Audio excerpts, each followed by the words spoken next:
अब्दुल्ला भाई, आपके खिलाफ गठबंधन ने उम्मीदवार दिया था और ऐतिहासिक जीत हुई है, क्या कहें? स्वार के लोगों का दिल की गहराइयों से शुक्रिया अदा करता हूं।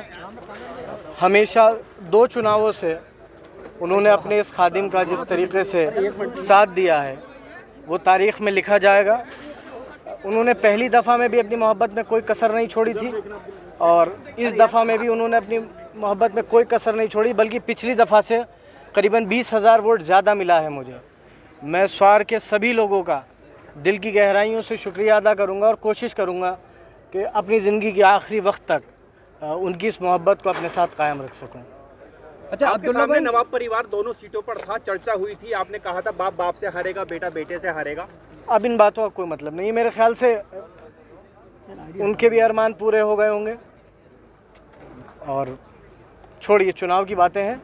चुनाव ख़त्म हो गया। वैचारिक मतभेद हो सकते हैं, किसी से दुश्मनी नहीं हो सकती, वो अलग बात, हमसे कोई दुश्मनी रखे, लेकिन एक वैचारिक मतभेद था। चुनाव का नतीजा आ गया, सब लोग लड़ते हैं, एक जीतता है बाकी हारते हैं।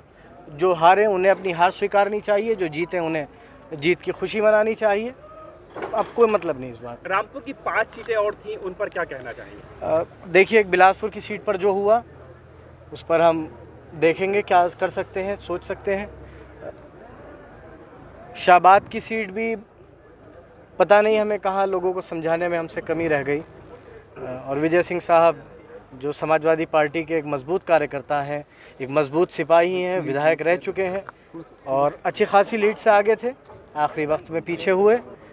देखेंगे कहाँ कमी रह गई, उसको पूरा करने की कोशिश करेंगे। अच्छा, जो उत्तर प्रदेश लेवल के ऊपर क्या कहना चाहेंगे, इस तरह से आंकड़े आते जा रहे हैं? देखिए, लोगों का फैसला है और सब ने जो जनता ने जो फैसला किया है सबको उसको स्वीकार करना चाहिए। हमसे कहाँ कमी रह गई उसको देखेंगे और जो भी हादसे 2-3 दिन में हुए, चाहे वो बनारस में हुआ या और जगहों पर भी हुआ, वो भी एक थोड़ा सोच का विषय है। आपके वालिद साहब सीतापुर जेल से चुनाव लड़ रहे थे, पहला ऐसा चुनाव था, लेकिन जिस तरह से रिजल्ट आ रहे हैं उस पर क्या कहना? देखिए, मैंने कहा था कि आज रामपुर मेरा परिवार है। रामपुर से मतलब रामपुर हो, स्वार हो, चमरौआ हो, बिलासपुर हो, शाहबाद हो, और हम अपने परिवार में इलेक्शन लड़ रहे थे। और जब परिवार में कोई चुनाव लड़ता है तो उसके नतीजे ऐसे ही आते हैं, उसके नतीजे ऐसे आते हैं। और जहाँ तक अभी तक मेरे पास जानकारी है, शायद आजम साहब को छोड़कर बाकी किसी प्रत्याशी की ज़मानत नहीं बच रही है। जनता अपना फैसला दे चुकी है।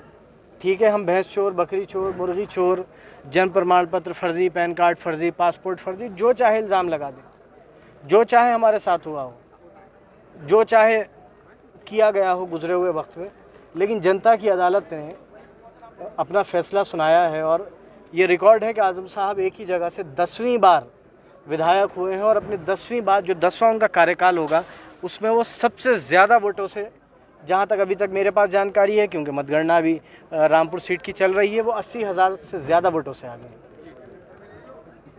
ठीक भाई? अब्दुल्ला जी, अभी तक आजम भाई जेल में है जी, भाजपा की दोबारा सरकार आ गई है, क्या कहना चाहिए? देखिए, हमने पहले भी ये कहा था कि उम्मीद है अदालतें इंसाफ करेंगी और आज भी उस उम्मीद पर कायम है। तो जिस तरह से बुलडोजर का, बाबा के बुलडोजर का था कि बुलडोजर चल रहा है, क्या लगता है दोबारा उनका बुलडोजर तेजी से चलेगा? देखिए, ये सारी बातें आज के दिन करने की नहीं है। ये जिन्हें लोगों ने चुना है उनके लिए खुशी का दिन है और पब्लिक जिसको भी मैंडेट दे उसे एक्सेप्ट करना चाहिए। जहाँ पर भी आपसे कमी हुई हो, आप अपनी कमियों को पूरा करके दोबारा जनता के सामने अपने जो भी आपका एजेंडा हो आप रखें और उम्मीद करें कि पब्लिक उसको माने।